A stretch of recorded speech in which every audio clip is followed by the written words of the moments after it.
I'm Lauren Green, and you're in the Strategy Room. Republican Congressman Aaron Schock is facing bipartisan outrage over his controversial spending habits, with some critics even calling for him to resign.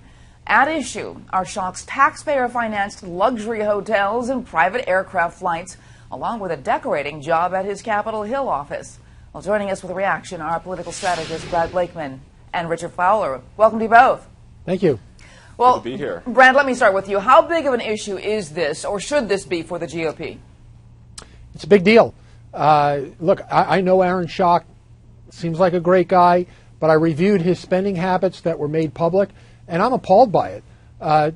Whether it's decorating his office, whether it's private jets, whether it's hotels, meals, even the fact that this was campaign money, some of it, but some of it was also government money used to extravagance. There is no excuse for that. And ultimately, I don't think he should resign, but I think the voters will determine his fate very shortly. So Richard, will the Democrats really pounce on this? Will they just let the GOP handle this one on their own? Oh, but I don't think the Democrats have to pounce on this. And, I got to tell you, Lauren, this is one of those ones where I get to the same conclusion as Brad, but I get there in a different way. And here, let me tell you the truth. He's one of the youngest members in Congress. Young people have a bad rap from our older colleagues, whether young professionals generally speaking. So somebody like Aaron Schock going out there and being this, I'm the millennial congressman, and I'm going to, send all my, send everybody to a Katy Perry concert, really speaks badly of those young professionals who are really trying to make it in the political industry. So for that reason, I feel as though we should be outraged. And beyond being outraged, I think maybe either one, he should resign, or two, the people of his district need to say, hey, listen, you are sort of, doling up on the government dime, and that we have a problem with it. Yeah, so you think he should resign. Brad, do you think Congressman Schock should resign? Is it that bad? No, I don't think he should resign at this point. If there is no current, as far as I understand, ethics charges that have been waged against him. So it's really up to the voters to determine his ultimate fate. But I'll tell you, what I've read, I'm shocked. Yeah. Richard, does Congress need to impose stricter rules for its members, or should we just, enforce them better?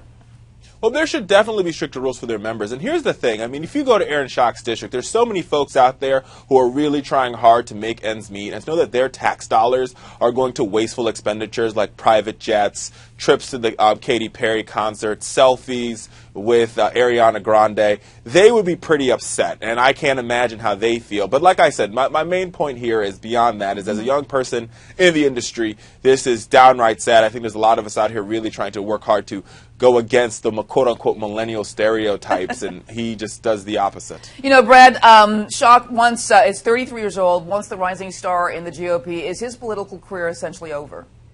Well, it's seriously damaged. Even if he were to continue in Congress, he's lost a lot of credibility and star power that he did have, and he did have it. There's no question about it. But in Washington, we have a incurable disease. It's called Potomac fever. And once you get it, it's terminal and it's deadly, and he may have it. Yeah, and Richard, what do you think? Political career kind of washed up? I think he could be a backbencher in Congress, so that's the farthest he go. I agree with Brad on this one, too. Listen, there is the Potomac disease. The best thing you could do is get your kids vaccinated early. Right. Well, we don't need any more rules. We have enough rules. This is common sense. No, there is no rule ultimately for morality and being ethical. Either you got it or you don't. Completely agree. Yeah. All right. Oh, well, thank you so much, Brad and Richard. For the latest, check out foxnews.com. I'm Lauren Green, and thanks for watching.